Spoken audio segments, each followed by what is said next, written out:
The smell of burnt toast mingles with the acrid scent of my tears. As I scrape the blackened bread into the trash, my hands won't stop trembling. They haven't stopped since last night when Marcus sat across from me at this very kitchen table and asked for an open marriage. An open marriage. The words still taste like poison on my tongue. 3 years of devotion, of building a life together in our modest Brooklyn apartment, of believing in forever, reduced to those 3 clinical words. He'd said it so casually, fork halfway to his mouth, as if he were asking me to pass the salt instead of permission to sleep with other women. "It's not about you, Emma," he'd said, his voice patronizingly gentle. "I just think we'd both benefit from exploring our options. We're still young. Don't you want to experience more of life?" I'd stared at him, at this man I barely recognized anymore, and felt something inside me crack clean through. Now, in the harsh morning light filtering through our kitchen window, I feel hollowed out, invisible. Like I could fade into the peeling wallpaper, and no one would notice I was gone.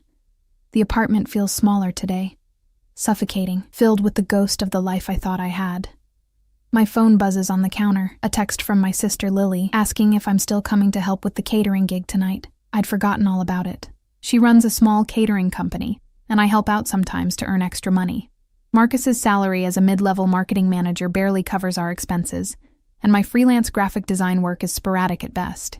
"Yes," I type back, my fingers mechanical. "What time?" 6 p.m. "Fancy event at the Meridian. Wear all black." "You're a lifesaver, Em." The Meridian.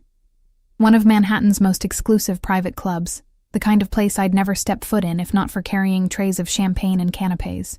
The kind of place where people like Marcus and I don't belong, except to serve the people who do. I look down at my reflection in the darkened screen of my phone. Dull brown eyes stare back at me, underscored by shadows that makeup can't quite hide. My dark hair hangs limp around my shoulders. 26 years old, and I already look defeated. Marcus is still asleep in our bedroom, or pretending to be. He has the day off, but I know he's avoiding me. Coward. Part of me wants to storm in there and demand answers, demand to know when I stopped being enough. But the larger part, the part that's been slowly learning to make itself smaller over 3 years of marriage, just wants to disappear. I grab my jacket and leave. The subway ride into Manhattan is a blur of strangers and stale air. I resurface in Midtown, the afternoon stretching before me like a wasteland. I can't go home, can't face that apartment and all its broken promises, so I walk. Hours dissolve into the rhythm of my footsteps on concrete. I drift through Central Park, past couples holding hands, past families laughing, past everything I thought I'd have by now. The spring air should feel refreshing, but it just makes my chest ache. By the time I arrive at the Meridian at 6, my feet are blistering and my soul feels scraped raw. Lily is already there, her short blonde hair pulled back in a neat bun, directing the team with the efficiency of a general commanding troops. She takes one look at my face and pulls me aside. "What happened?" "Nothing. I'm fine." "Emma, please, Lily. Not now." My voice cracks, betraying me. "I just need to work. I need to not think." She studies me for a long moment, then squeezes my hand. "Okay, but we're talking after this. Come on." They're about to open the doors. The Meridian is even more opulent than I imagined. Crystal chandeliers cast prismatic light across marble floors. The walls are paneled in dark wood that probably cost more than my annual income. Everything gleams with the kind of wealth that whispers rather than shouts. We're serving a private event in the main ballroom, some kind of business dinner, according to Lily. The guests begin arriving at 7, and they're exactly what I expected. Men in suits that cost thousands, women dripping in diamonds, everyone radiating the casual confidence that comes from never having to check their bank account before buying groceries. I fade into the background, becoming invisible again as I circulate with a tray of champagne. It's almost comfortable, this invisibility, safer than being seen. The evening progresses in a haze of forced smiles and murmured, "Excuse me's." I'm refilling my tray at the service station when I feel it. A shift in the atmosphere, like the air pressure has suddenly changed. The casual chatter around me dims slightly, and I glance up. He enters through the main doors flanked by 2 men in dark suits, security, unmistakably. But it's not them that makes my breath catch. He's young, maybe early 30s, and beautiful in a way that feels almost dangerous. dark hair swept back from a face of sharp angles and harder edges. He wears a black suit that fits like it was painted on, and even from across the room, I can sense the authority that radiates from him like heat. Everyone else can sense it too. The crowd doesn't part exactly, but people adjust, creating space for him without consciously realizing they're doing it. He moves through the room with the confidence of someone who's never had to ask for anything. He simply takes, and the world rearranges itself accordingly. I should look away. Return to my tray, to my safe invisibility, but I can't. He's speaking with an older man near the bar, his posture relaxed but alert. One of his security detail stands 3 feet behind him, eyes constantly scanning. The other has positioned himself near the exit. These aren't regular bodyguards. There's something military about their bearing, something that suggests real danger lurks beneath the civilized veneer of this event. "That's Dante Caruso," Lily whispers, suddenly beside me. Oh my God, I didn't know he'd be here. The name means nothing to me, but the way she says it, hushed, almost reverent, suggests it should. Who is he? Lily gives me a look that suggests I've been living under a rock. Seriously? He runs half the business on the East Coast. And by business, I mean... She makes a vague gesture that could mean anything. His family is old money, but the kind of old money that came from very questionable sources. They're basically New York royalty. If royalty ran protection rackets and owned half the politicians in the city, my stomach tightens. Mafia. She's talking about the Mafia. He's dangerous, Em. Like seriously dangerous. There are rumors about people who crossed his family. They just disappear. But God, he's gorgeous, isn't he? I should feel afraid. Repulsed. I should grab my tray and move to the other side of the room. Instead, I find myself watching him with a fascination I can't quite name. There's something magnetic about the way he commands space, the subtle deference everyone shows him without him having to demand it. He's power personified, and after a lifetime of making myself smaller, of disappearing into Marcus's shadow, there's something almost hypnotic about witnessing that kind of absolute certainty. He laughs at something the older man says, and the sound carries across the room, low, genuine, surprisingly warm. It transforms his face for just a moment, softening those harsh lines into something almost approachable. That's when his eyes find mine. The connection is electric, instantaneous.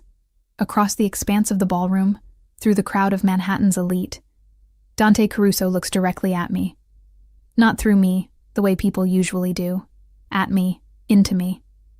I freeze, champagne flutes trembling on my tray. His expression doesn't change, but something flickers in those dark eyes. Curiosity, perhaps, or recognition of something I can't name. The moment stretches, elastic and charged, until the older man says something that draws his attention back. I release a breath I didn't know I was holding. "Earth to Emma," Lily hisses. "You're staring.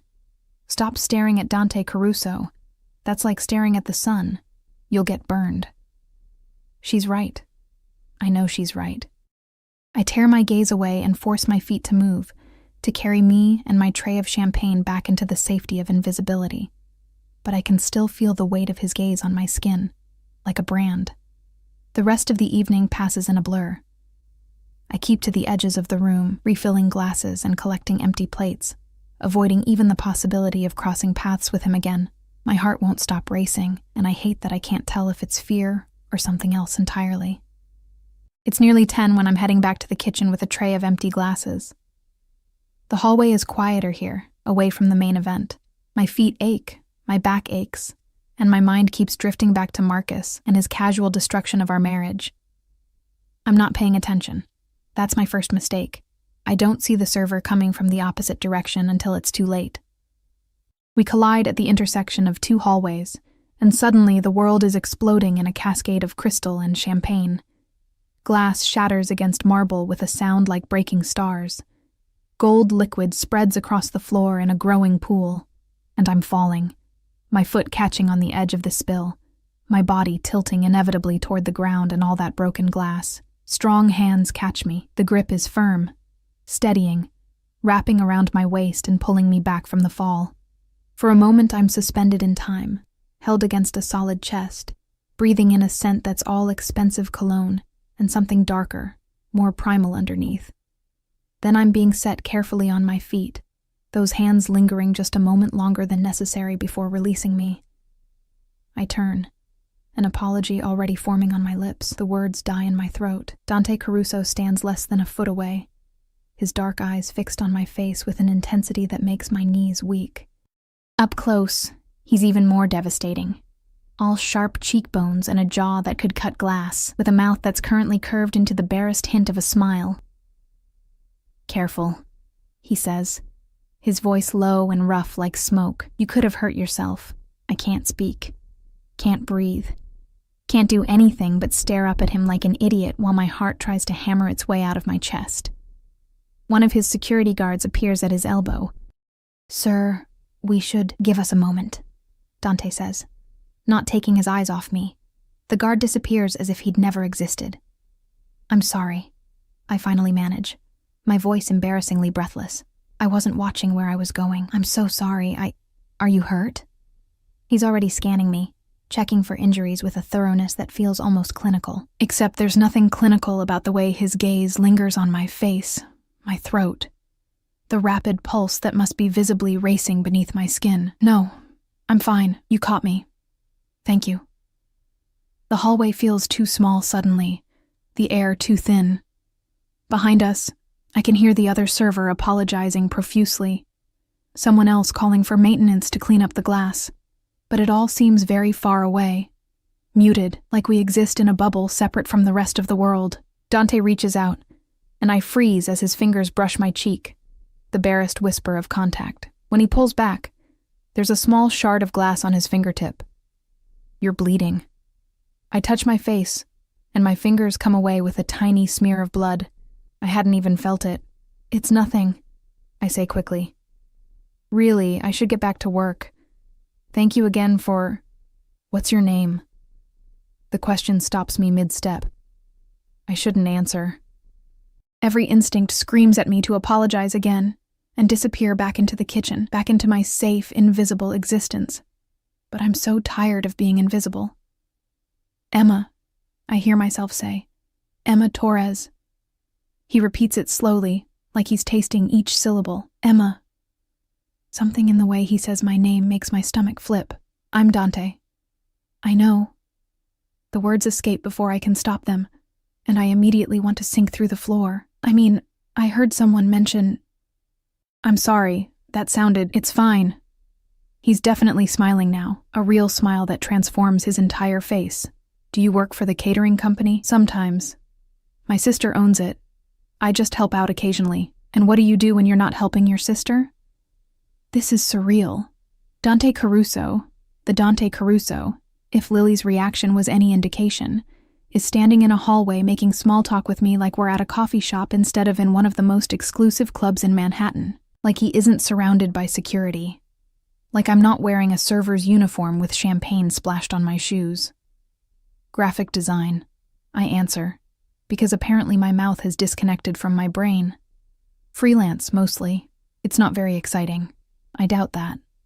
His eyes haven't left mine, and the intensity of his focus is overwhelming. I feel like he can see everything, every broken piece, every insecurity, every secret I've ever kept. "You're too interesting to be unexciting, Emma Torres." Heat floods my cheeks. No one has ever looked at me the way he's looking at me now, like I'm the only person in the entire building, in the entire city. Like I matter. It's intoxicating and terrifying in equal measure. "Mr. Caruso." One of his guards materializes again, his tone apologetic but firm. "Your call." Dante's jaw tightens briefly, frustration, quickly masked. "Right." He looks back at me, and for a moment I think that's it, that this strange encounter is over, and I'll never see him again. Then he reaches into his jacket and produces a business card. Not a regular business card, this one is heavy cardstock, matte black with silver lettering. He produces a pen from somewhere, and writes something on the back before offering it to me. "My private number," he says as I take it with trembling fingers. "Call me if you need anything at all." Before I can formulate a response, he's gone, swept away by his security detail and back into the ballroom, leaving me standing alone in the hallway holding a business card that feels like it's burning a hole through my palm. I flip it over. On the front, Caruso Enterprises with a Manhattan address. On the back, in bold, decisive handwriting, a phone number and a single word. Soon. I don't sleep that night. I lie beside Marcus in our bed, though calling it ours feels like a lie now, and stare at the ceiling while he snores softly, oblivious to the fact that his wife's entire world has tilted on its axis. The business card sits in my purse on the nightstand, and I swear I can feel it radiating heat through the leather, calling to me like a siren song, "Call me if you need anything." The words replay in my mind on an endless loop, accompanied by the memory of those dark eyes, that devastating smile, the way his hands had felt wrapped around my waist. Strong, certain, safe. When did Marcus last make me feel safe? The question surfaces unbidden, and I squeeze my eyes shut against the sting of tears. This is insane. I barely know Dante Caruso. What I do know, what Lily told me, should be enough to make me throw that card in the trash and forget this ever happened. But I don't want to forget. At some point during the endless night, Marcus shifts and his arm drapes across my waist. A gesture that once would have comforted me but now feels suffocating. I slip out from under it and pad quietly to the bathroom, closing the door before turning on the light. The face in the mirror looks haunted. The small cut on my cheek has scabbed over, barely visible. But I touch it anyway, and remember the gentleness in Dante's voice. "You're bleeding."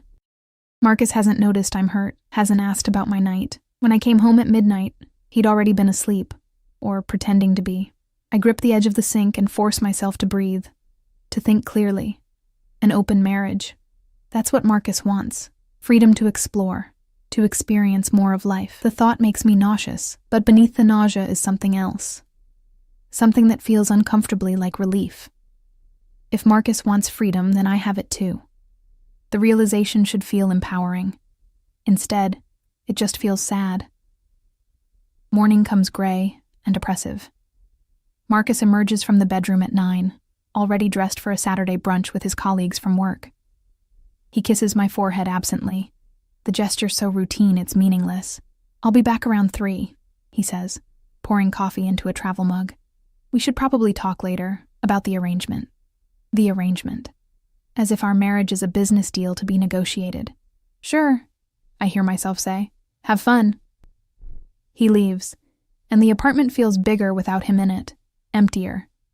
I should be upset, should be fighting for my marriage, should be doing something other than retrieving that business card from my purse and staring at it like it holds all the answers to questions I'm afraid to ask. Soon. My fingers dial the number before my brain can override the decision. It rings once. Twice. On the third ring, I nearly hang up. This is crazy. What am I even doing? He probably doesn't remember me. Emma.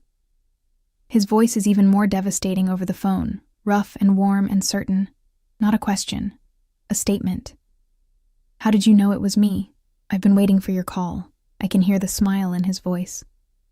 "Are you all right?" The question catches me off guard. When was the last time someone asked if I was all right and actually wanted to know the answer? "I'm fine." I lie automatically.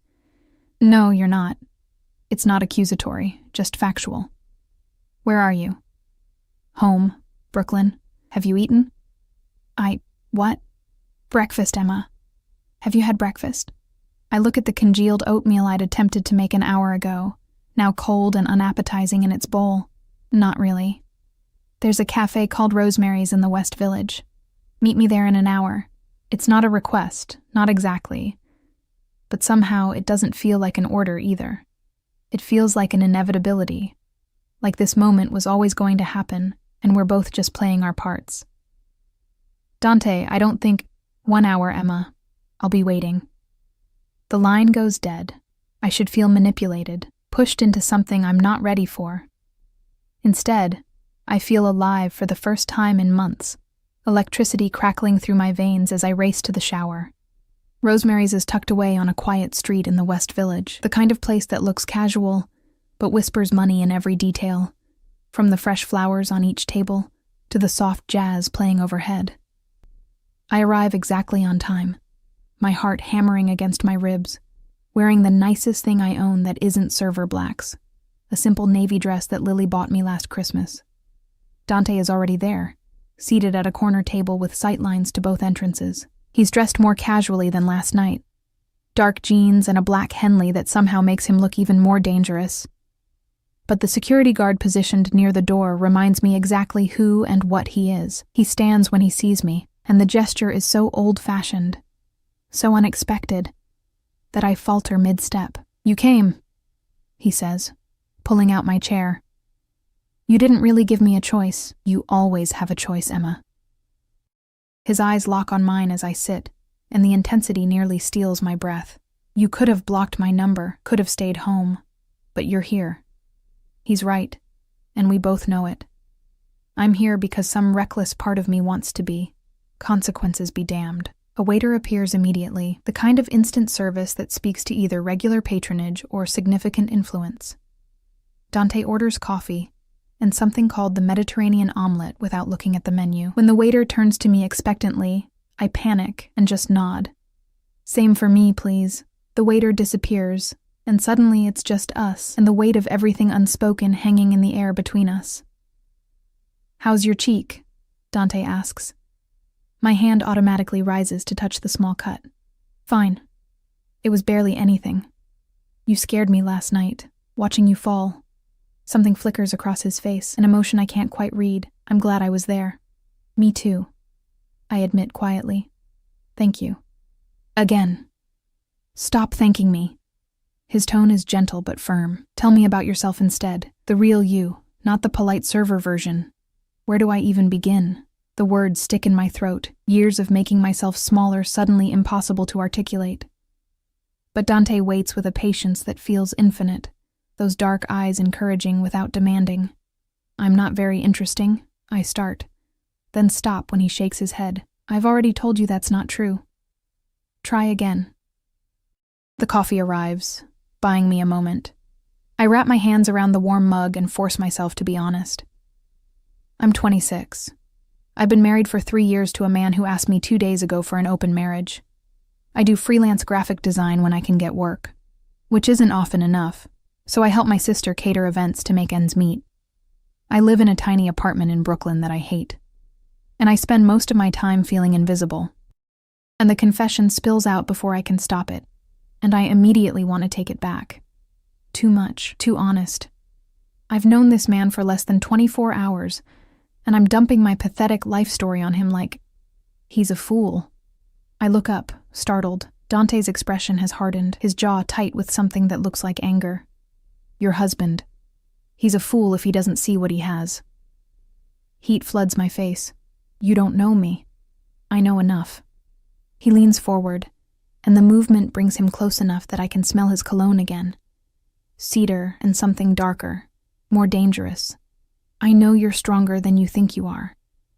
I know you light up a room just by walking into it, even when you're trying to disappear. I know that any man who would risk losing you is either blind or stupid."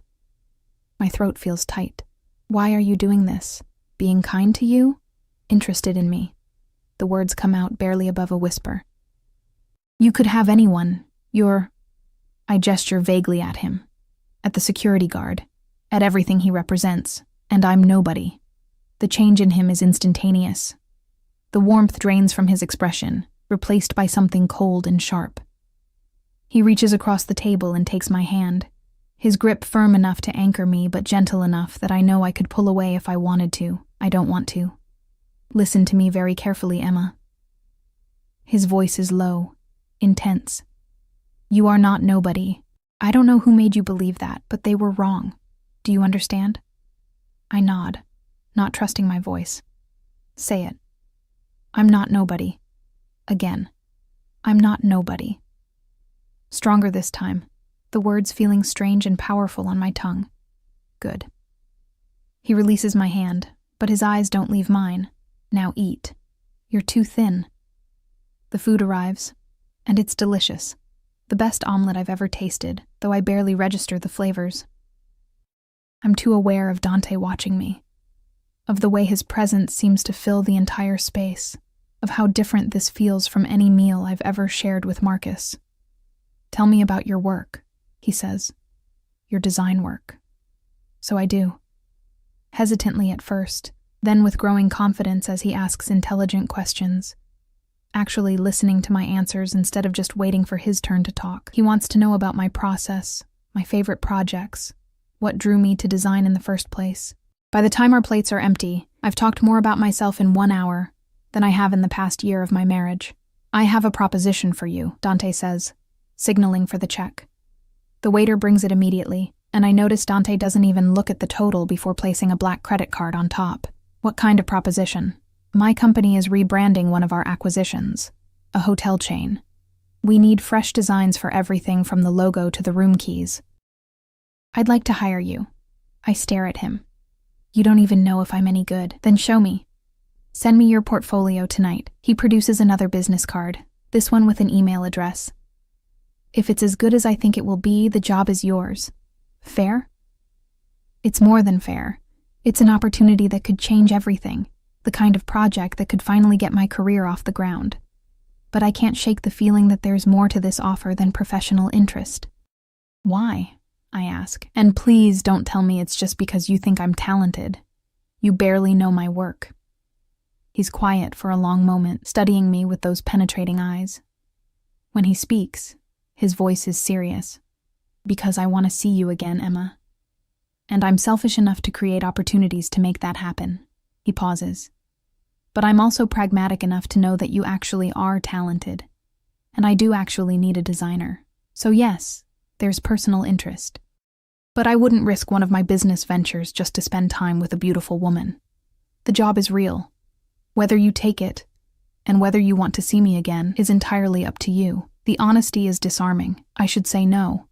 Should thank him politely, and walk away from this dangerous man with his dangerous offer, and his dangerous eyes that see too much. I'll send you my portfolio tonight, I hear myself say. His smile is like the sun breaking through clouds. Good. We leave the cafe together, stepping out into a perfect spring afternoon. The security guard follows at a discreet distance as Dante walks me toward the subway station. I can get home by myself, I say, though part of me doesn't want this to end. I know you can. He stops at the corner, turning to face me. But humor me. It's not safe. He doesn't finish the sentence. His eyes have fixed on something over my shoulder, and his entire demeanor shifts in an instant. The warmth vanishes, replaced by something cold and lethal. I turn to follow his gaze. Marcus is across the street, frozen mid-step outside a wine bar. He's not alone. There's a woman with him, young and blonde and beautiful, her hand in his. The world tilts. Of course. Of course, this is why he wanted an open marriage. He'd already found someone else. The request wasn't about exploring or experiencing life. It was about getting permission to continue doing what he was already doing without the guilt. I watch as Marcus's eyes widen in recognition, as the woman tugs on his hand asking him something, as he makes a decision and turns away, disappearing with her into the wine bar like I don't exist. Like I never existed. Something inside me breaks cleanly, finally, and the strangest part is how much it doesn't hurt. I feel nothing, just empty. Emma. Dante's voice is gentle, but when I look at him, there's murder in his eyes. Was that my husband? Yes. My voice sounds strange, distant, and I'm guessing that's the reason for the open marriage. Dante's jaw clenches. What's his name? Why? Because I'm going to kill him. He says it so matter-of-factly that it takes a moment for the words to register. When they do, I should be alarmed. Should laugh it off as an exaggeration. But I look at Dante's face, at the cold fury there, the absolute certainty. And I believe him. Marcus Torres, I say. And part of me hates how good it feels to say his name like that. Like a target. Dante pulls out his phone and makes a call. Rapid-fire Italian that I don't understand. When he ends it, he looks at me with an expression that's both tender and terrifying. You're coming with me. What? You're not going back to that apartment. Not today. It's not a request. My driver is 2 minutes away. We're going somewhere you can breathe, and then you're going to tell me everything. I should argue. Should insist I'm fine, that I can handle this myself. But the truth is, I don't want to handle it myself. I don't want to be strong or independent or any of the things I'm supposed to be. I just want to stop feeling invisible. Okay, I whisper. A black SUV pulls up to the curb. Expensive, with tinted windows that probably cost more than my car. The same security guard from the cafe opens the door, and Dante guides me inside with a hand on the small of my back. The interior is cream leather and luxury. Dante slides in beside me, and suddenly the space feels intimate despite its size. The door closes, cocooning us in silence as the vehicle pulls smoothly into traffic. Where are we going? I ask. Dante takes my hand, threading his fingers through mine in a gesture that feels both possessive and protective. Somewhere safe, he says. Somewhere he can never hurt you again. And God help me, I believe him. The SUV glides through Manhattan with the kind of smooth authority that comes from both expert driving and the certainty that other cars will move out of the way. Dante hasn't released my hand, his thumb tracing absent patterns across my knuckles in a gesture that should feel presumptuous, but instead feels grounding. Like I might float away if he lets go. We don't speak. The silence isn't uncomfortable. It's charged, weighted with everything that's happened in the last hour. My mind keeps replaying the image of Marcus with that woman, her hand in his, the casual intimacy of it. How long has it been going on? Weeks? Months?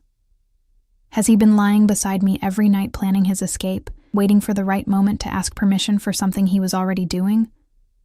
The hollow feeling in my chest expands. We're here, Dante says softly as the SUV turns into an underground parking garage. Not just any garage. The entrance requires a security card, and there's a guard station with actual armed guards who nod respectfully as we pass. The vehicle stops in a private bay, and Dante's security guard opens the door. We step out into a space that's more like a luxury showroom than a parking garage. Pristine concrete, perfect lighting, and a collection of vehicles that probably cost more than most people's houses. Ferrari, Bentley, something low and predatory that I don't even recognize. This way. Dante guides me toward a private elevator, his hand moving from mine to the small of my back. The touch burns through the fabric of my dress. The elevator is all mirrors and soft lighting.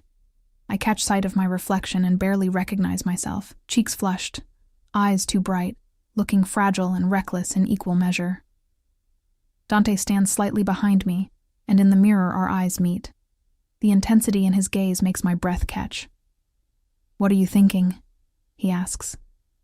That I don't know what I'm doing here, honest. Too honest. That I should probably go home and deal with my life instead of running away with a man I barely know, and yet you're here anyway. And yet I'm here anyway, I echo. The elevator doors open directly into a penthouse apartment, and I step out into a space that steals what's left of my breath. Floor-to-ceiling windows showcase a panoramic view of Central Park and the Manhattan skyline. The afternoon sun streams in, illuminating a living room that's all clean lines and expensive taste. Leather furniture, abstract art, shelves lined with books that actually look read. "This is your home?"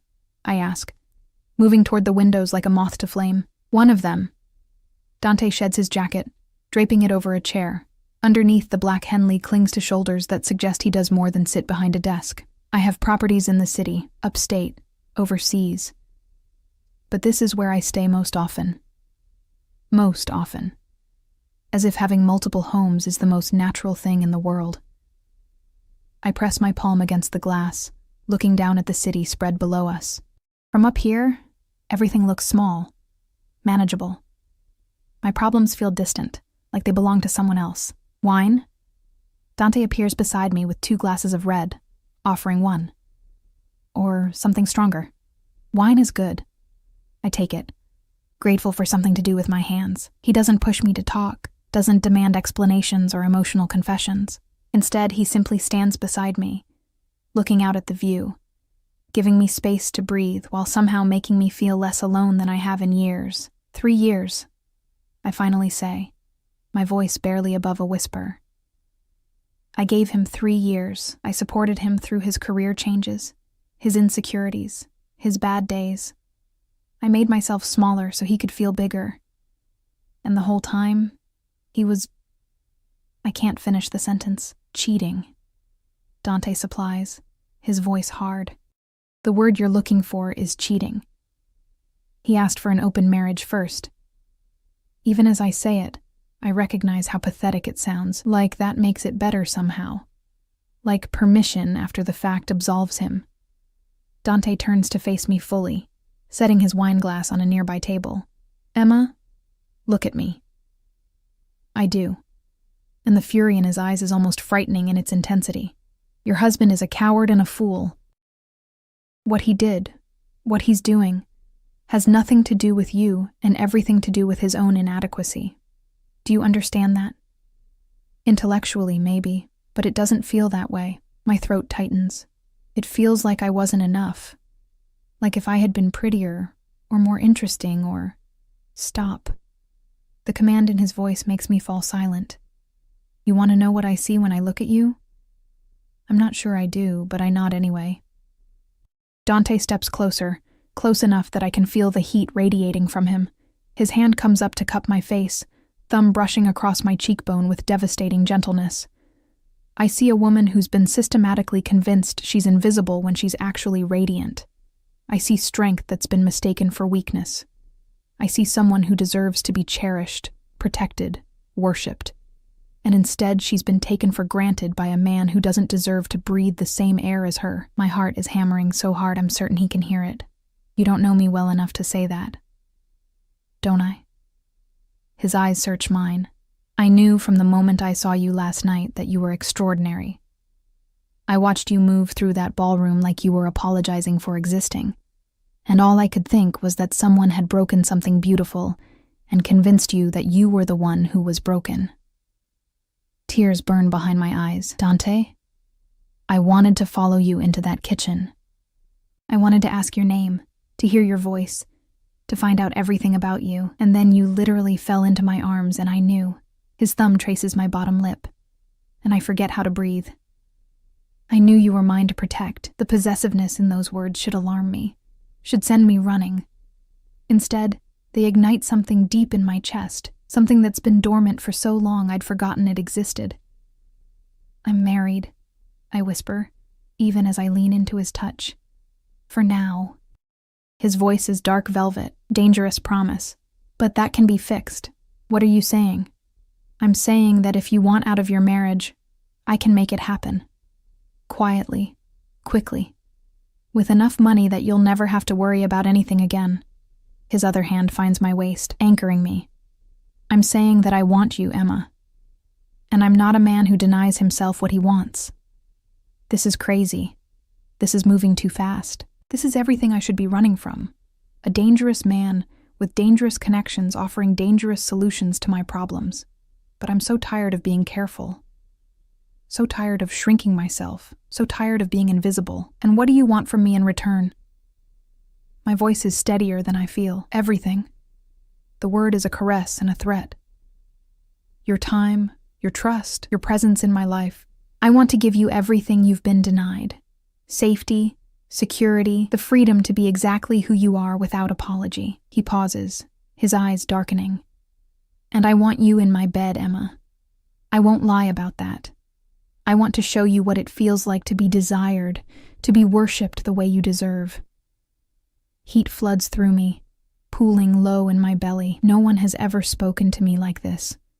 With such raw honesty, such blatant hunger. Marcus's desire for me had always been tepid, obligatory. This is something else entirely. I don't understand, I breathe. Why me? You could have anyone. I don't want anyone. His forehead touches mine, and the intimacy of it is overwhelming. I want you.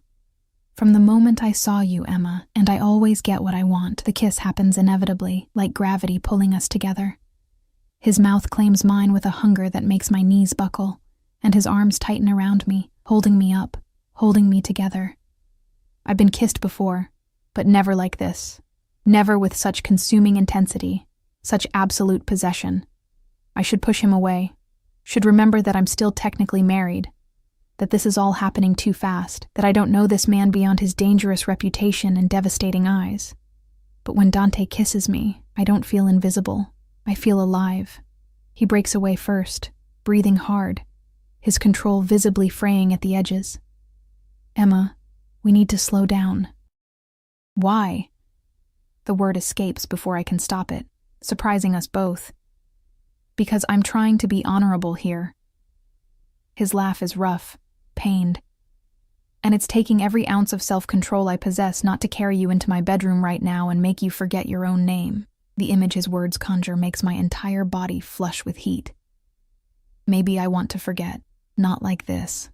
He steps back, putting necessary distance between us, running a hand through his hair in frustration. Not while you're hurting and vulnerable.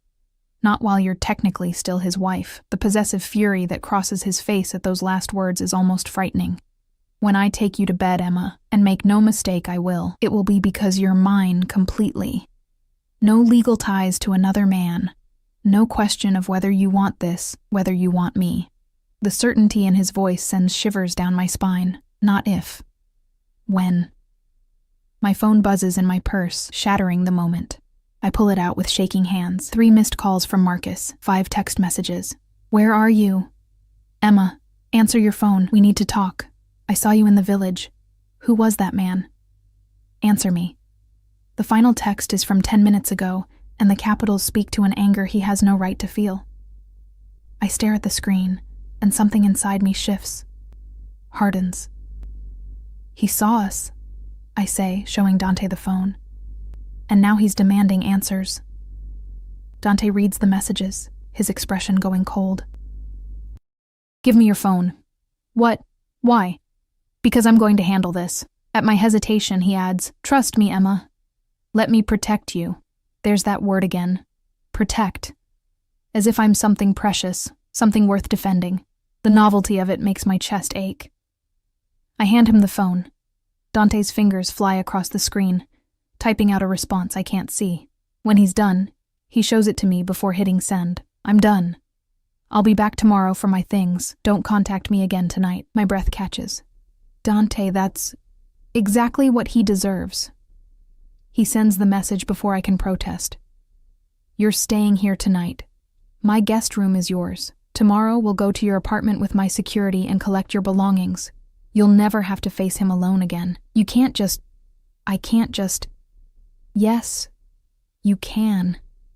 He cups my face again, forcing me to meet his eyes. You can walk away from a man who doesn't value you. You can choose yourself for once. You can let me help you. Tears finally spill over, running hot down my cheeks. Why are you doing this? Because someone should have done it a long time ago. He wipes away my tears with his thumbs, his touch unbearably gentle. Because you deserve better, and because I'm selfish enough to want to be the one who gives it to you. My phone buzzes again, Marcus calling. Dante silences it without looking and sets it face down on a table. He doesn't get to upset you anymore, he says firmly, not while you're under my protection. Under my protection. The phrase should feel suffocating, controlling. Instead, it feels like the first full breath I've taken in years. I don't know how to do this, I admit. How to just leave. You don't have to know. That's what I'm here for. He takes my hand, threading our fingers together again. Come on. Let me show you where you'll sleep tonight. Then we'll order dinner, and you can tell me everything, or nothing. Whatever you need. He leads me through the penthouse to a guest room that's larger than my entire apartment. The bed is massive, covered in what looks like Egyptian cotton. There's an ensuite bathroom with a tub that could fit 3 people and a shower with more jets than I can count. There are clothes in the closet that should fit, Dante says. I keep things here for, well, they're clean, and yours if you want them. Toiletries in the bathroom. Whatever you need, just ask. Dante. I turn to face him, overwhelmed by everything. I don't know how to thank you. Then don't. He tucks a strand of hair behind my ear, his knuckles grazing my cheek. Just stay. Be here. Let me take care of you. After he leaves, closing the door softly behind him, I sink onto the edge of the bed and let myself cry. Not for Marcus, not for my failed marriage, but for all the years I spent believing I deserved less than this. Less than being seen, being valued, being fought for. My phone buzzes one more time, and I force myself to look. Marcus. Fine. But we're talking tomorrow. This is insane, Emma. You're being insane. I turn the phone off and set it aside.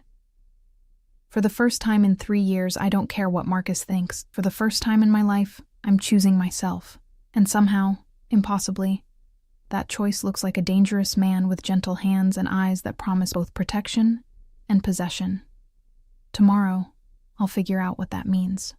Tonight, I'm just going to breathe. I wake to the smell of coffee and the disorienting realization that I'm not in my own bed. For a moment, panic flares. Where am I? What happened? Before memory floods back, Dante. The penthouse. Marcus and the blonde woman. The decision to stay. Sunlight streams through floor-to-ceiling windows I forgot to cover last night, painting the unfamiliar room in shades of gold. I'm wearing one of the shirts I found in the closet, a men's dress shirt in soft white cotton that falls to mid-thigh and smells faintly of cedar and expensive detergent. My dress from yesterday hangs over a chair where I left it, and for a moment I just stare at it, at the physical evidence of the person I was 24 hours ago. She feels like a stranger now. A soft knock at the door makes me sit up. "Emma, are you awake?" Dante's voice, rough with mourning, does something dangerous to my pulse. "Yes," I call out, suddenly conscious of my bare legs, my sleep-mussed hair, the intimacy of wearing his shirt. "Come in." The door opens, and he enters carrying a tray. Coffee, fresh fruit, what looks like croissants from an actual bakery. He's dressed casually in dark jeans and a gray t-shirt that clings to a body that's clearly no stranger to physical training. His hair is slightly damp, like he's recently showered, and the domestic normality of it all feels surreal. "I didn't know how you take your coffee," he says, setting the tray on the bedside table. "So I brought options." I stare at him, at this man who runs half of New York's underworld, who has people disappear with a phone call, who's currently offering me cream and sugar with the attentiveness of a concerned host. "Black is fine," I manage. You didn't have to do this. I wanted to." He sits on the edge of the bed, and the mattress dips under his weight. The casual intimacy of it, him in my space, the early morning light, the shirt I'm wearing that's clearly his, makes my skin feel too tight. "How did you sleep?" "Better than I expected. It's true. I'd thought I'd lie awake all night agonizing over my decisions, but exhaustion had pulled me under almost immediately. Your guest bed is more comfortable than my actual bed. Good." His eyes track over my face, searching for something. "Marcus called 6 more times last night. I took the liberty of blocking his number on your phone. I hope that's all right. I should probably be upset about him taking such liberties. Instead, I feel relief. Thank you. My lawyers have already started drafting divorce papers. If you want to proceed, they'll be ready by end of day. It will be quick, quiet, and you'll be well compensated." The efficiency of it steals my breath. Less than 12 hours, and he's already dismantling my entire life with the casual competence of someone used to getting exactly what he wants. "Dante, I can't let you pay for my divorce. You're not letting me do anything. I'm offering." He reaches out and tucks a strand of hair behind my ear, the gesture already becoming familiar. "I take care of what's mine, Emma. And you're mine now." The possessiveness should alarm me, should send every red flag in my arsenal flying. But there's something intoxicating about being claimed so absolutely, about being someone's priority after years of being an afterthought. "I barely know you," I whisper, but it sounds weak even to my own ears. "Then get to know me." His hand cups my face, thumb stroking my cheekbone. "I'm not going anywhere, and neither are you, if I have any say in it." My phone, now on the nightstand, buzzes with a text. Dante glances at it, his expression darkening. It's from a number he doesn't have blocked. "Your sister." I grab it quickly, anxiety spiking. Lily's message is short and panicked. "And where are you?" "Marcus called me freaking out saying you left and won't answer. He sounds insane. Are you safe?" "Call me." "I should call her," I say. "She'll be worried." "Use the landline in the living room, more secure." Dante stands, giving me space. "Take your time. I need to make some calls anyway. We're going to your apartment at noon with my security team to collect your things." After he leaves, I wrap myself in a plush robe I find in the bathroom and pad out to the living room. The penthouse looks different in daylight. Still luxurious, but somehow more lived in. There are books stacked on tables, a laptop open on the desk, framed photographs I didn't notice last night. I pick up the landline and dial Lily's number. She answers on the first ring. Emma.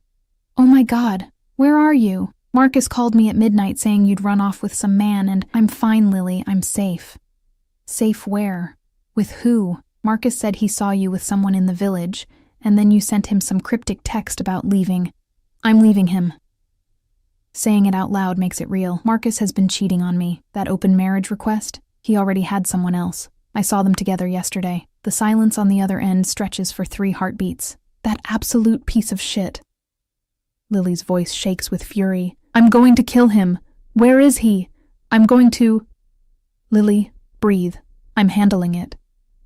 By running off with a stranger? I glance toward the hallway where I can hear Dante's voice, low and commanding, speaking in rapid Italian. He's not exactly a stranger. It's complicated. Emma. My sister's voice shifts from angry to concerned. Please tell me you're not with Dante Caruso. My silence is answer enough. Oh my God. Oh my God, Em, do you have any idea how dangerous? He's been nothing but kind to me. I interrupt. More kind than Marcus ever was. He's helping me, Lily. With the divorce, with everything. Helping you. She doesn't sound convinced. Emma, men like Dante Caruso don't help people out of the goodness of their hearts. What does he want in return? The question echoes my own fears, but I push them aside. He wants me. That's what I'm afraid of. Lily sighs heavily. Look, I'm not going to tell you what to do. You're an adult, but please, please be careful. These people, they're not like us. They play by different rules. Maybe I'm tired of the rules I've been playing by. My voice is stronger than I feel. Maybe I deserve something more. You do deserve more. I just don't want you to get hurt. Too late for that. Marcus already took care of the hurting part. I close my eyes against the sting of tears. Dante is just... He sees me, Lily, really sees me. When was the last time anyone did that? The silence that follows is heavy with things unsaid. Okay, she finally says. Okay. Just promise me you'll be smart about this. And call me. Every day. So I know you're all right. I promise. After we hang up, I stand there for a long moment, staring out at Central Park spread below like a green oasis in the concrete jungle. From up here, the whole world looks different. Smaller, more manageable. Everything all right? Dante's voice comes from behind me. I turn to find him leaning against the doorframe, watching me with those intense dark eyes that seem to see straight through every defense I've ever built. My sister thinks I'm making a mistake. Are you? He pushes off the doorframe and walks toward me with the predatory grace of a big cat, having second thoughts. I don't know what I'm having. Honest. Raw. This is all happening so fast. Yesterday morning I was in my kitchen burning toast and trying to process that my husband wanted permission to sleep with other people.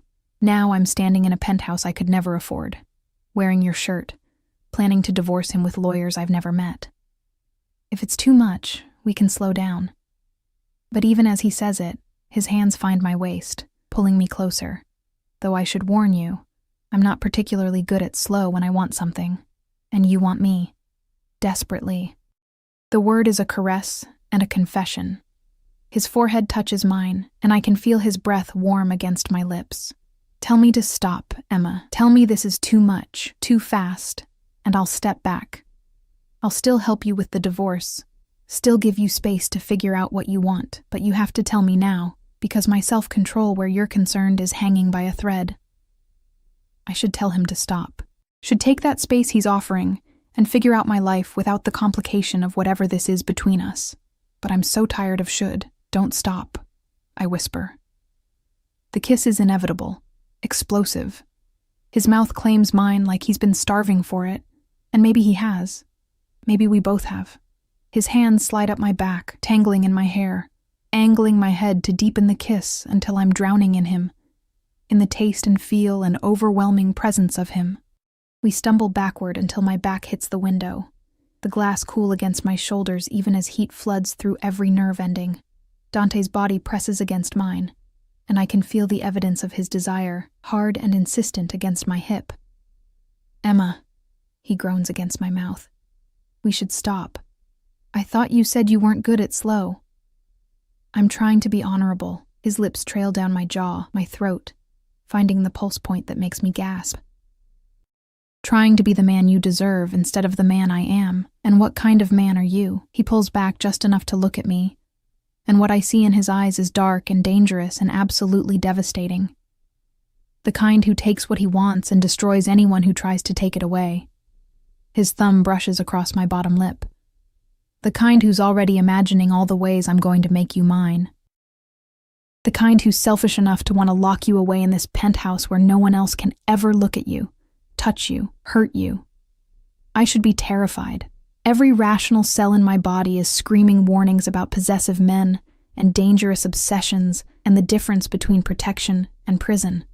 But standing here in his arms, feeling desired for the first time in years, maybe for the first time ever with this intensity, I can't bring myself to care about rational. Then take what you want, I breathe. Something snaps in him. I see it in his eyes, feel it in the way his grip tightens on my waist. But instead of the consuming passion I'm expecting, he steps back, putting distance between us, his chest heaving with the effort of control. Not yet. His voice is rough, strained. Not until you're legally free of him. Not until there's no question that you're choosing this, choosing me with a clear head. He runs a hand through his hair, frustration evident in every line of his body. Go get dressed, Emma. We're leaving in 20 minutes to get your things. And I need you covered in something other than my shirt before I forget every good intention I've ever had. The black SUV pulls up to my Brooklyn apartment building at exactly noon, flanked by a second vehicle carrying additional security. In the harsh light of day, my building looks even shabbier than usual. Peeling paint, cracked concrete steps, graffiti on the lobby door that management has never bothered to clean. Dante's jaw tightens as he takes it all in. You've been living here. Not everyone has penthouses overlooking Central Park, I say defensively. You do now. It's not a suggestion. You're never coming back here after today. One of his security guards, the same one from the cafe yesterday whose name I've learned is Marco, opens my door. Dante emerges from his side and comes around to offer me his hand, helping me out like I'm something precious that might break. Stay close to me, he instructs. Marco and Vincent will handle the boxes. You just point to what's yours and what stays. We climb the 3 flights to my apartment. The elevator has been broken for 2 months, and my hands shake as I unlock the door. Part of me half expects Marcus to be there, to have to face him. But the apartment is empty and somehow smaller than I remembered. The furniture we picked out together suddenly looks cheap, temporary. The photos on the walls of us smiling feel like artifacts from someone else's life. Take what matters, Dante says quietly, his hand warm on the small of my back. Everything else can be replaced. Marco and Vincent move with military efficiency, following my directions without comment as I point out my clothes, my laptop, my art supplies. Dante stays close, a silent presence that somehow makes this easier. When I pause in front of my bedroom, he seems to sense my hesitation. I'll go in with you, he offers. The room looks untouched, bed made, Marcus's side table still cluttered with his things. My nightstand holds a photo of us from our wedding day. We look so young, so hopeful. I pick it up, studying the woman in the white dress who thought she knew what forever meant. Leave it, Dante says. That's not who you are anymore. He's right. I set the frame face down and turn away. I'm packing the last of my things from the bathroom when I hear the front door open. My blood runs cold. Marcus's voice carries down the hallway. Emma? You're actually here? We need to talk about this insanity. He stops dead when he rounds the corner and finds Dante standing in our living room, Marco and Vincent flanking him like sentries. The temperature in the room drops 10 degrees. Who the hell are you? Marcus demands, but his voice wavers. He's not stupid. He can see the security, the expensive suits, the air of barely controlled violence that surrounds Dante like an aura. I'm the man taking her away from you. Dante's voice is conversational, almost pleasant, but there's steel underneath. You must be the husband. This is my apartment. Not anymore. Dante pulls a document from his jacket pocket. My lawyers have already filed divorce papers on Emma's behalf. You'll be served officially within the hour. The apartment is yours. She doesn't want it. Her belongings are being removed as we speak. And if you ever contact her again, ever make her feel unsafe or uncomfortable or anything less than completely at peace. He steps closer to Marcus, who actually backs up. Well, let's just say that would be very unwise. Marcus's face flushes red. You can't just... Emma, what the hell is this? You leave me for this thug? I saw you with him yesterday. I knew something was... Don't. I emerge from the hallway, and my voice is steadier than I've ever heard it. Don't you dare try to make this about me leaving you. You left our marriage the moment you started sleeping with her. That blonde woman you were with yesterday. How long, Marcus? How long have you been cheating? His jaw works. That's not... Don't lie. Dante's voice cuts through Marcus's stammering. I had someone look into you last night. Jessica Hartwell, 24, works at your office. You've been seeing her for 8 months. The open marriage request wasn't about exploration. It was about getting retroactive permission for what you'd already been doing. Marcus goes pale. You investigated me? Who the fuck do you think you are? I'm the man who's going to make your life very difficult if you don't sign those divorce papers and walk away quietly. Dante's smile is all teeth. No warmth. I'm also the man who knows about the $15,000 you've been siphoning from your company's expense account. Interesting gambling problem you've developed. The blood drains from Marcus's face completely. How did you... I know everything worth knowing. Dante's voice drops lower, more dangerous. And I have evidence of all of it. So here's what's going to happen. You're going to sign the papers. You're going to give Emma an uncontested divorce with no demands, no drama, no attempts to claim any of her future assets. You're going to disappear from her life so completely that you'll barely remember being married. And in return, I won't hand over what I know about your embezzlement to your employers or the authorities. Do we have an understanding? Marcus looks at me, and I see something crumble in his expression. Emma, please, you can't. We can work this out. It's just a rough patch. No. The word comes out firm, final. We're done, Marcus. We've been done for a long time. I just didn't want to admit it. But where will you go? What will you... His eyes dart to Dante, understanding dawning. Oh my God. You're leaving me for him. You're actually... I'm leaving you for me, I interrupt. He's just the one who reminded me I deserve better. Dante's hand finds mine, fingers interlacing, the gesture both protective and possessive. Emma, are you done here? I look around the apartment one last time. At the life I thought I wanted. At the man I thought I loved. Yes, I'm done. Then let's go home. Home. Not his home or a temporary place to stay. Home. We leave Marcus standing in the ruins of our marriage, and I don't look back. The next 3 weeks pass in a blur of transformation that feels both surreal and inevitable. Dante's lawyers move with the efficiency of a well-oiled machine. Marcus signs the divorce papers without contest. Dante's threats had been convincing enough. And just like that, 3 years of marriage dissolve into paperwork and signatures. I should feel something more than relief. Should mourn the loss of what I thought we had, but mostly I just feel free. I move into Dante's penthouse officially. He offers me my own room, my own space, but after the first week I find myself gravitating to him like a planet to its sun, falling asleep on the couch while he works late, waking to find myself carried to bed with a gentleness that contradicts everything I thought I knew about dangerous men. The design project he offered me is real, comprehensive, and more challenging than anything I've worked on before. I spend my days sketching logos and room layouts, creating mood boards and color schemes, losing myself in work that actually matters. Dante reviews everything personally, his feedback intelligent and specific, treating my work with a respect Marcus never bothered to give, but it's the nights that undo me. We haven't slept together, not in the way my body increasingly craves. Dante holds to his word about waiting until I'm legally free, until there's no question of whether I'm choosing him or running from Marcus. But his restraint is visibly fraying. evident in the way his eyes track me across rooms, the way his hands linger when he touches me, the way he kisses me goodnight with a hunger that leaves us both breathless and aching. 3 weeks after I left my apartment, my phone rings with a call from Dante's lawyer. My divorce is final.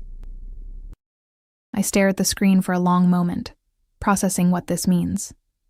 I'm no longer Emma Torres, I'm just Emma again, Emma Rossi, my maiden name restored, single, free, unbound. Dante finds me standing by the windows, watching the sun set over Central Park in shades of gold and crimson. He's been out all day handling business he never discusses in detail, but I've learned to read the tension in his shoulders, the tightness around his eyes that speaks of violence conducted somewhere beyond my sight. It's done, I tell him, holding up my phone. The divorce is final. Something dangerous flashes across his face. He crosses the space between us in 3 strides, his hands framing my face as he tilts my head up to meet his eyes. Say that again. I'm divorced. My voice catches. I'm not his anymore. No. His thumb traces my bottom lip. You're mine. The kiss is different this time. No more restraint, no more holding back. Dante kisses me like he's claiming every part of me, like he's been starving for 3 weeks and I'm finally his to consume.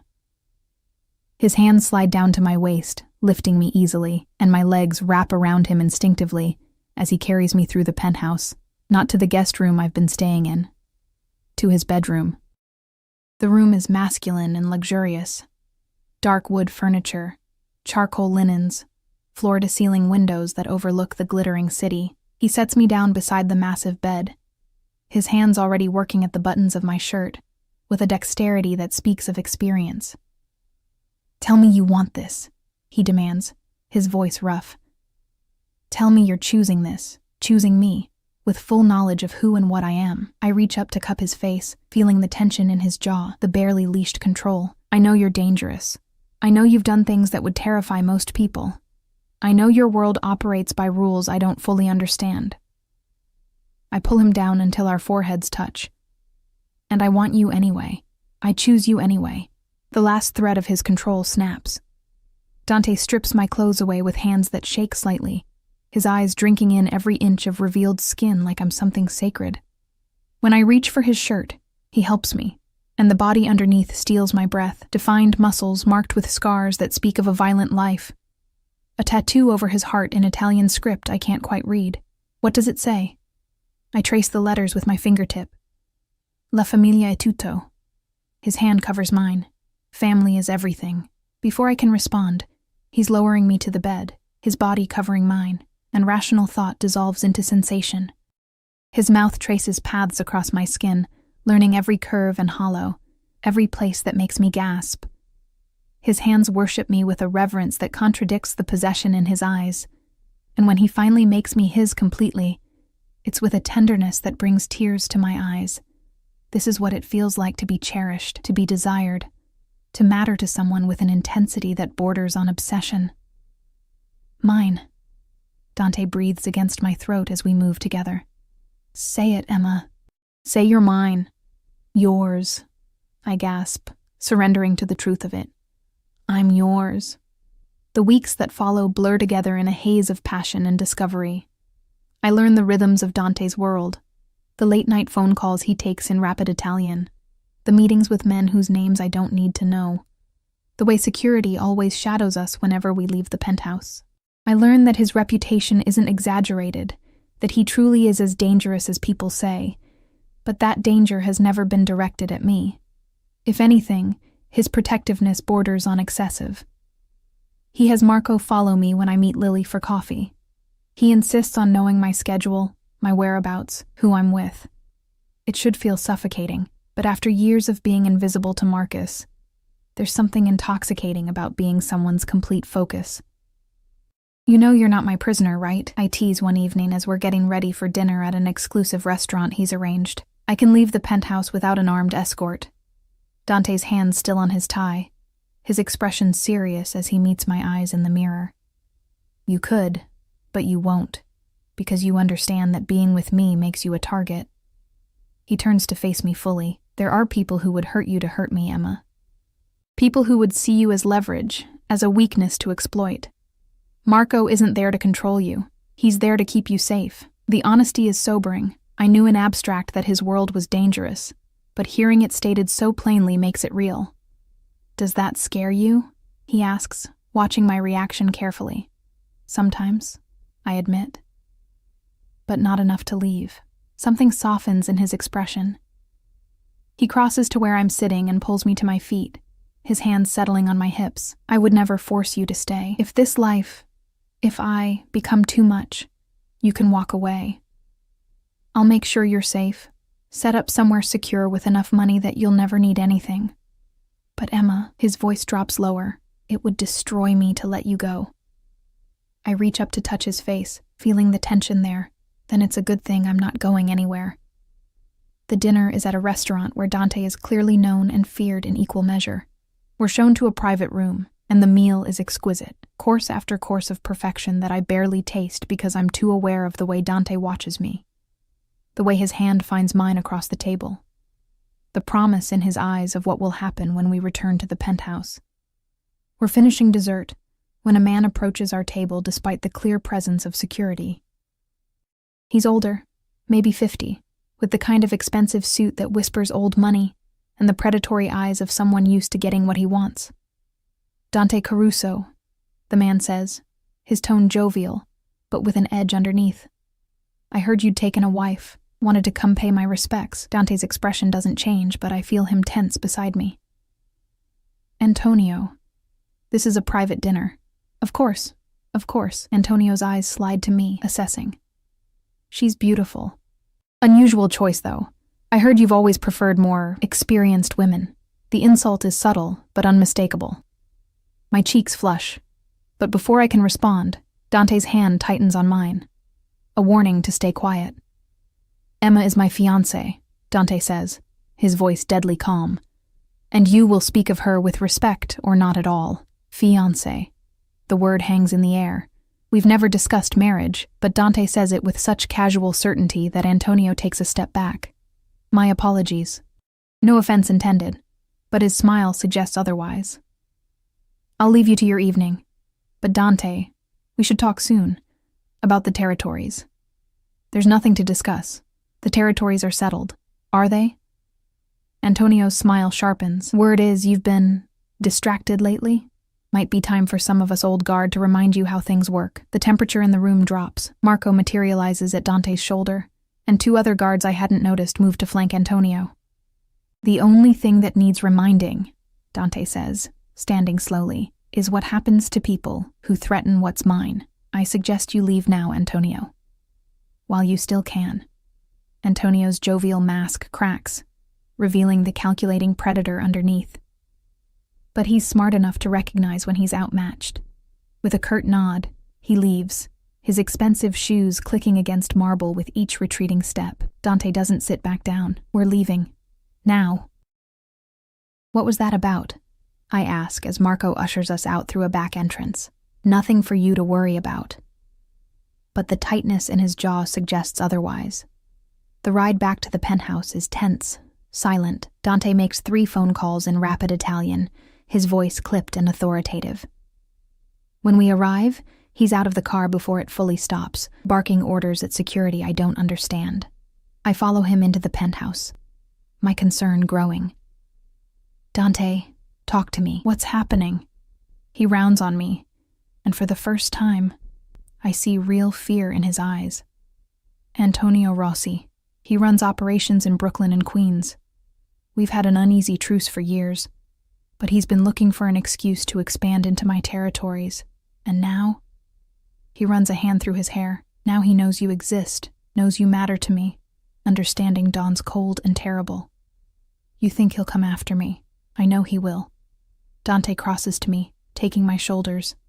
This is what I was afraid of, Emma. This is why I tried to wait, tried to give you time to understand what being with me means, but I was selfish. I wanted you too much to let you go, and now you're in danger because of me. Then protect me. I place my hands over his. Isn't that what you've been doing all along? Isn't that what you promised? It's not enough. His voice cracks. What if something happens? What if I can't? I kiss him. silencing the spiral of fear. When I pull back, his eyes are dark with emotion. You want to protect me? Then teach me how to protect myself. Let me be part of this instead of some fragile thing you have to shelter. I hold his gaze. I'm stronger than you think, Dante. Strong enough to stand beside you, not just behind you. Something shifts in his expression. Surprise, respect, and that familiar possessive hunger. You're remarkable, do you know that? I'm learning. I smile. You're a good teacher. The next month is a crash course in Dante's world. He teaches me to shoot at a private range, his hands steadying mine as I learn to handle a weapon I never thought I'd need. He introduces me to his inner circle, men whose loyalty to him is absolute, and whose respect I earn slowly through actions rather than words. He shows me the legitimate businesses that front his operations, the charities he supports, the complex web of power and influence he's built. And I learn that being Dante Caruso's woman means being both protected and tested, sheltered and challenged, cherished and claimed with an intensity that would suffocate someone weaker. But I'm not weak anymore. The threat from Antonio Rossi escalates gradually. First, its attempted incursions into Dante's territories shut down before they can take root. Then, its subtle threats, messages passed through intermediaries, pressure applied to shared business interests. Dante handles each challenge with cold efficiency, but the tension takes its toll. It comes to a head on a Saturday night 2 months after my divorce is finalized. We're at the penthouse, Dante in his office handling business, me in the living room working on final designs for the hotel project. Marco is on duty, as always, and there are 2 additional guards in the building. I don't hear the initial breach, don't know anything is wrong until Marco appears in the doorway, his expression grim. Mrs. Caruso, he uses the name even though we're not married yet, a formality Dante's people have adopted. You need to come with me. Now. The urgency in his tone makes my blood run cold. What's happening? We have a situation. Dante's orders are to get you to the safe room immediately. A safe room. I didn't even know there was a safe room. Marco leads me quickly down a hallway I thought ended in a closet. He presses his palm against what looks like a regular wall panel, and a section swings open, revealing a reinforced steel door with a biometric lock. He uses his thumb, and it opens into a small room lined with monitors, supplies, and what I recognize with a chill as weapons. Stay here, Marco instructs. Don't open this door for anyone but me or Dante. There's a phone on the desk. Red button is direct to Dante, understand? Marco, what's happening? Antonio Rossi is making his move. It's going to get loud, but you're safe here. Trust me. He closes the door, and I hear the locks engage with a series of heavy clicks. The monitors show various angles of the penthouse and the building. I watch as men I don't recognize enter through what must be service entrances, moving with military precision, armed, dangerous, and outnumbered, because Dante's security is everywhere, appearing from positions I didn't know existed. What follows is brutal and efficient. A firefight in the hallways, in the stairwells, nowhere near my safe room but terrifying all the same. I grab the phone with shaking hands and press the red button. Dante answers on the first ring. Emma, are you safe? I'm in the safe room. Marco brought me here. Dante, what's... I know. Stay there. Don't leave until I come for you myself. Gunfire echoes in the background of his call. I love you, Emma. Do you hear me? I love you. He's never said those words before. The fact that he's saying them now, with violence erupting around him, makes my chest constrict with fear. I love you too, I manage. Be safe, please. The line goes dead. The wait is endless. I watch the monitors as Dante's men systematically eliminate the threat, as bodies fall and are dragged away, as the pristine penthouse becomes a war zone. I see glimpses of Dante himself, moving with lethal grace, his weapon an extension of his body, protecting his territory with the cold efficiency of someone who's done this before. Finally, silence. The monitors show Dante's men securing the perimeter, checking bodies, resetting defenses, and then Dante himself appears at the safe room door, his knuckles bleeding, his shirt torn, his eyes wild until they find me on the monitor. The locks disengage. The door opens. Emma. He's across the room in 2 strides, pulling me into his arms with a desperation that steals my breath. You're all right. You're safe.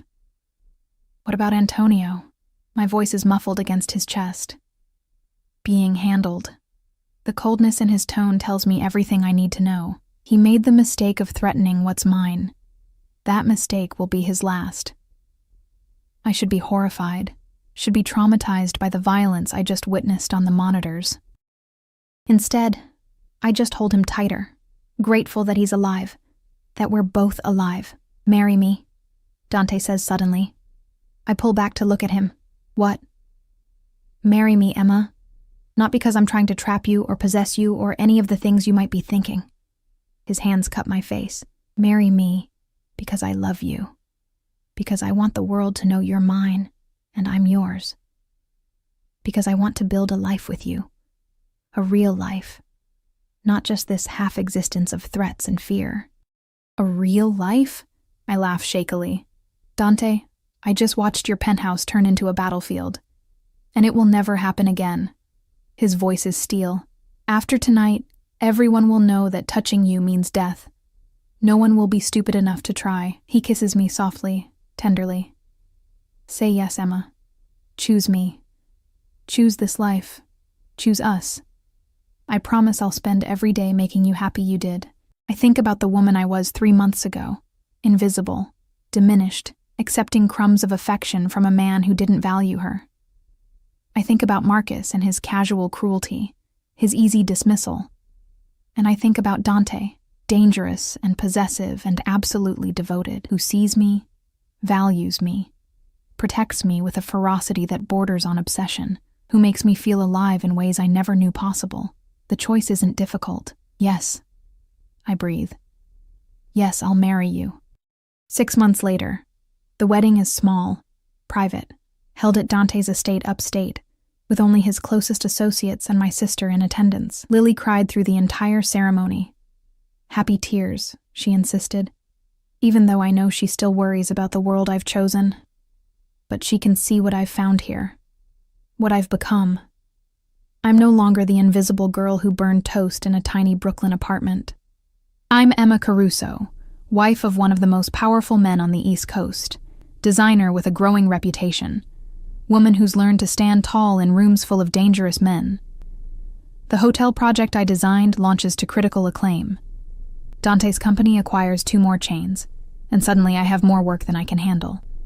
I hire assistants, rent office space in one of Dante's buildings, build something that's entirely mine. But the best moments are still the quiet ones. Mornings in our bed while the city wakes below. Evenings on the terrace with wine and conversation. Nights when Dante holds me like I'm his entire world, because I am.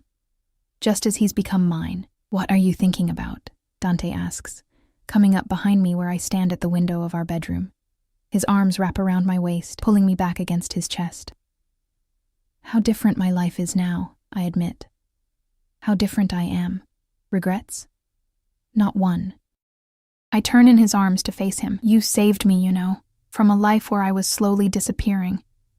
No, amore. He brushes a strand of hair from my face. You saved yourself. I just reminded you that you were worth saving.